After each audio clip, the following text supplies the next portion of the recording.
నమస్తే జిల్లావాణి న్యూస్ కు స్వాగతం. నా పేరు తరంగిణి. ముందుగా హెడ్లైన్స్ చూద్దాం. పొగాకు ఉత్పత్తుల వాడకంతో ఆరోగ్యానికి తీవ్ర నష్టం వాటిల్లుతుందని, పొగాకు రహిత సమాజ నిర్మాణంలో ప్రతి ఒక్కరూ భాగస్వామ్యులు కావాలని జిల్లా ఎన్సీడీ ప్రోగ్రాం అధికారి డాక్టర్ టి జగన్మోహన్ రావు పేర్కొన్నారు. టొబాకో ఫ్రీ యూత్ క్యాంపెయిన్లో భాగంగా పార్వతీపురం ఎంఆర్ నగరం ప్రభుత్వ పాలిటెక్నిక్ కళాశాలలో వైద్య బృందంతో కలిసి శుక్రవారం అవగాహన కార్యక్రమం నిర్వహించారు. పొగాకు ఉత్పత్తుల వాడకంతో ప్రజా ఆరోగ్యం, జీవన ప్రమాణాలు, తద్వారా సమాజాన్ని ప్రభావితం చేస్తాయని, వీటిని నియంత్రించాల్సిన ఆవశ్యకత ఎంతైనా ఉందని తెలియజేశారు. స్కూల్, కళాశాల ఆవరణలో 100 గజాల పరిధిలోపు పొగాకు ఉత్పత్తుల అమ్మకం నిషిద్ధమని తెలిపి సంబంధిత సిఓటిపి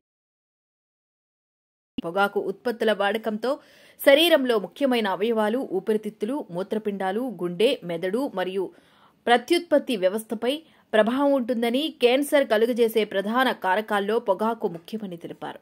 మరియు సీజనల్ వ్యాధులు, మెరుగైన ఆరోగ్య అంశాలపై అవగాహన కల్పించారు. అనంతరం విద్యార్థులచే పొగాకు వ్యతిరేక సంతకాల సేకరణ చేయించి తదుపరి అందరిచే ప్రతిజ్ఞ చేయించారు. ఈ కార్యక్రమంలో AMO Suryanarayana, principal A William quarry, supervisor Jayagoud, NTCP social worker Bhavani, mental health program సిబ్బంది కృష్ణారావు, వైద్య సిబ్బంది నందిని, దమయంతి, ఉపాధ్యాయ వైద్య సిబ్బంది తదితరులు పాల్గొన్నారు.